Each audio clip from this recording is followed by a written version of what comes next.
بسم الله الرحمن الرحيم.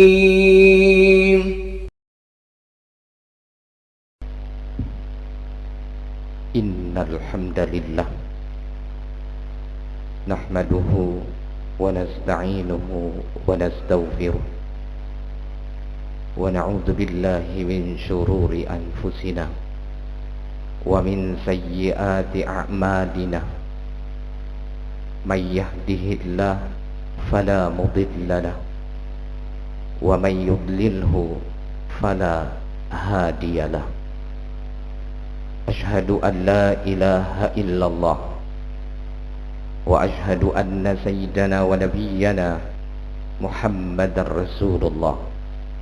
اللهم صل وسلم وبارك على سيدنا ونبينا ومولانا محمد وعلى آله وأصحابه وذريته أجمعين ومن سار على نهجه إلى يوم الدين.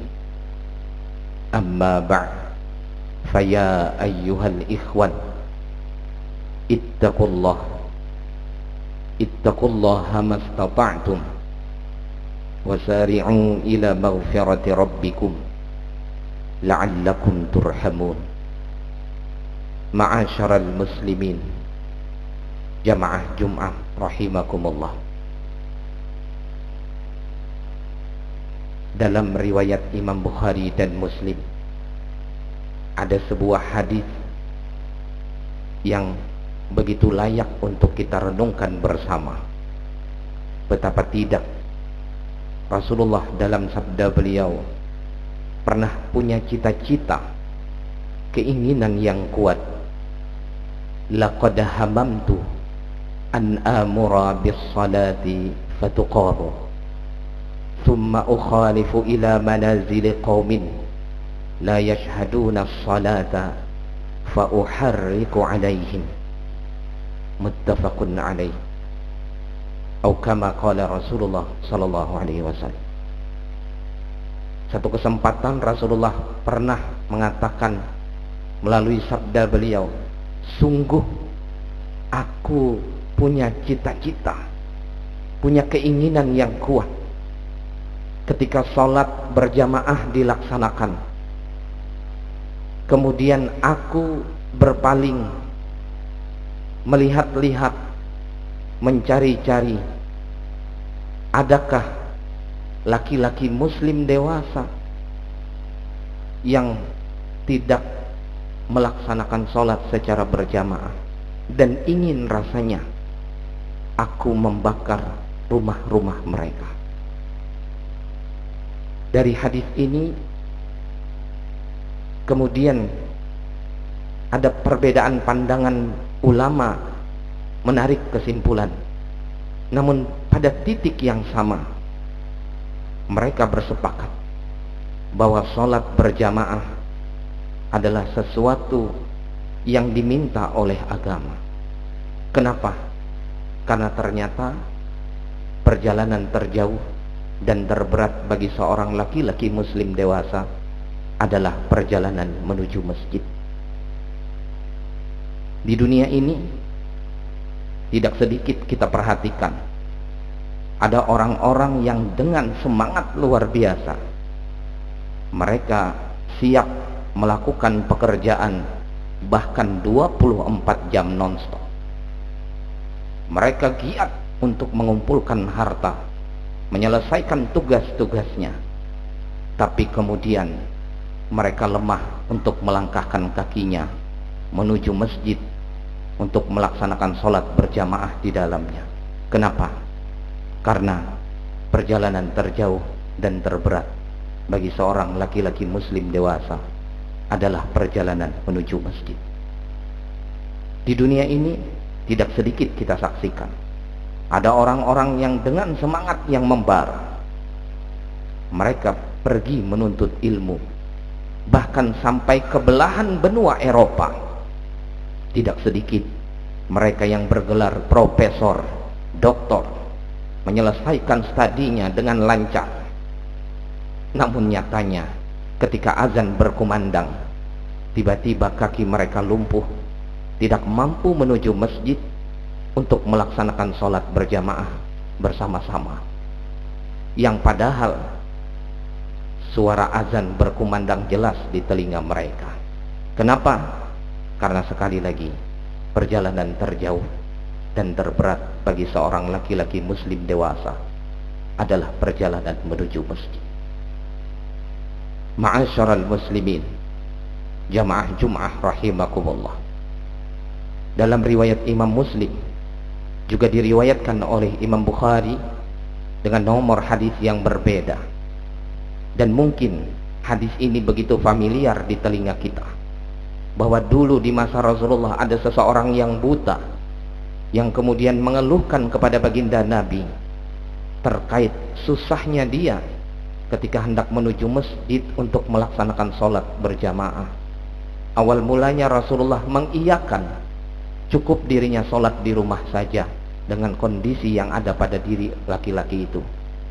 Lalu kemudian Rasulullah balik bertanya, apakah engkau mendengar seruan azan? Laki-laki buta tersebut menjawab, saya mendengarnya wahai Rasul. Jika begitu, kata Rasulullah, maka engkau pun diminta untuk mendatangi masjid untuk sholat berjamaah bersama-sama. Dalam riwayat yang lain, pada saat itu ada sahabat yang membuatkan seutas tali dari rumah orang yang buta menuju masjid. Setiap azan berkumandang, laki-laki buta tersebut berpegangan pada tali hingga akhirnya sampai menuju masjid. Dan jika kita berkaca pada diri kita saat ini, bukankah kita memiliki anggota tubuh yang lengkap tanpa ada kekurangan? Bahkan hari ini kita diberikan kemudahan dengan adanya kendaraan yang Allah karuniakan kepada kita. Bukankah kita memiliki motor, mobil, dan fasilitas-fasilitas lain? Jika semua itu belum mampu membuat hati kita terkutuk untuk melaksanakan sholat berjamaah bersama-sama, lalu harus dengan nikmat yang mana lagi yang Allah datangkan kepada kita? Jika hari ini telinga kita berfungsi dengan baik mendengar seruan azan itu, mata kita melihat dengan jelas jalan-jalan yang harus ditempuh agar sampai ke satu masjid ataupun musalla, dan semua itu belum mampu membuat kita selalu melangkahkan kaki menuju masjid untuk salat berjamaah, maka sekali lagi harus dengan nikmat yang mana lagi yang Allah datangkan kepada kita. Ma'asyiral muslimin, jamaah Jum'ah rahimakumullah, bukankah masjid yang saat ini kita sedang berada di dalamnya diberikan fasilitas penunjang yang luar biasa nikmatnya? Kita bisa bersujud di ambal yang begitu empuk. Kita tidak merasa kepanasan karena adanya pendingin udara di setiap sudut pojoknya. Kita juga bisa merasakan kenikmatan dengan fasilitas-fasilitas lainnya. Jika dengan nikmat-nikmat yang Allah datangkan ini belum membuka hati kita untuk terus mendatangi masjid ini ketika azan berkumandang, maka harus dengan nikmat yang mana lagi yang Allah datangkan kepada kita?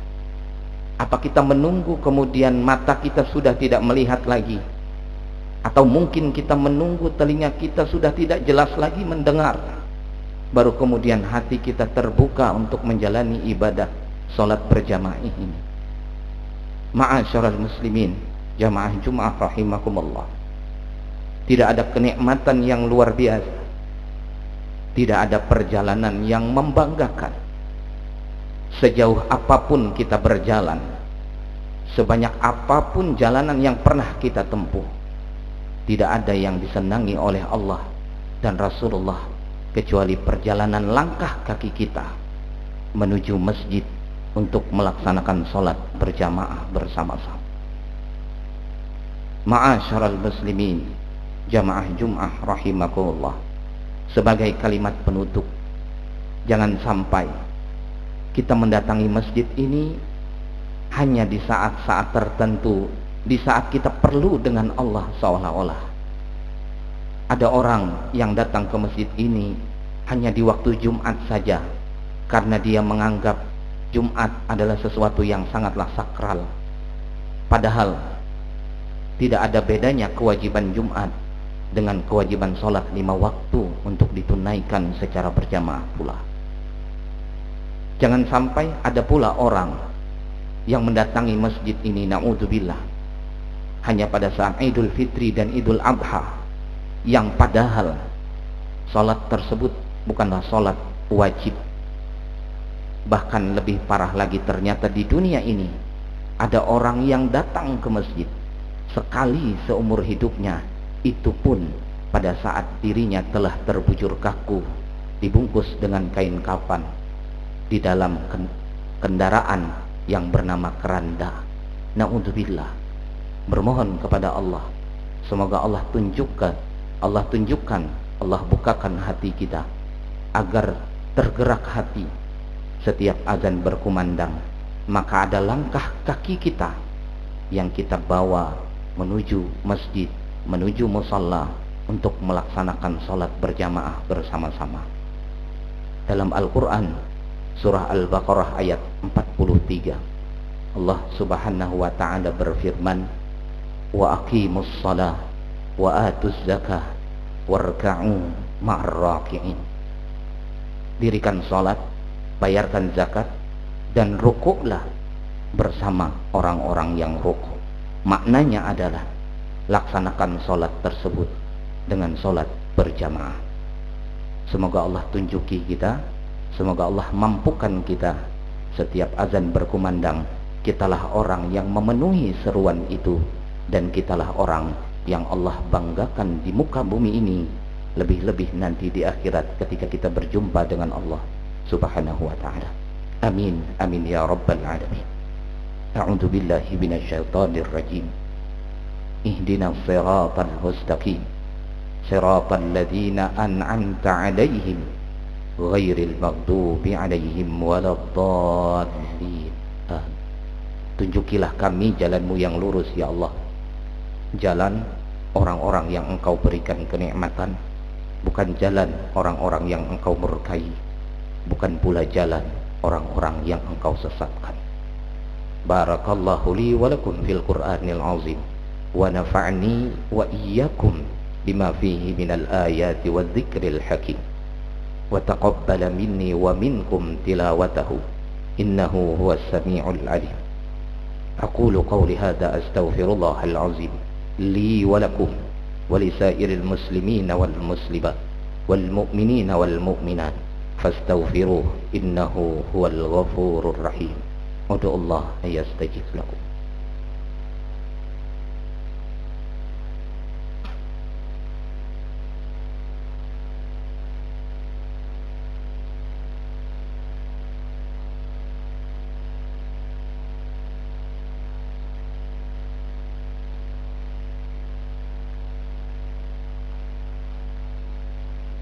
Alhamdulillah, alhamdulillahi hamdan katsiran kama amar. Ashhadu an la ilaha illallah wahdahu la syarika lah, irghaman liman jahada bihi wa kafar. Wa ashhadu anna sayyidana wa nabiyyana Muhammadan abduhu wa rasuluh, sayyidul khalaiqi wal bashar. Allahumma salli wa sallim wa barik ala sayyidina wa nabiyyina wa maulana Muhammadinil mukhtar wa ala alihi al-athhar wa ashabihi al-akhyar. Amma ba'd, fa ya ibadallah, ittaqullaha haqqa tuqatih wa la tamutunna illa wa antum muslimun. Wa'lamu anna Allaha amarakum bi amrin bada'a fihi bi nafsihi wa thanna bi malaikatihi al-musabbihati bi qudsi wa lam yazal qailan 'alima.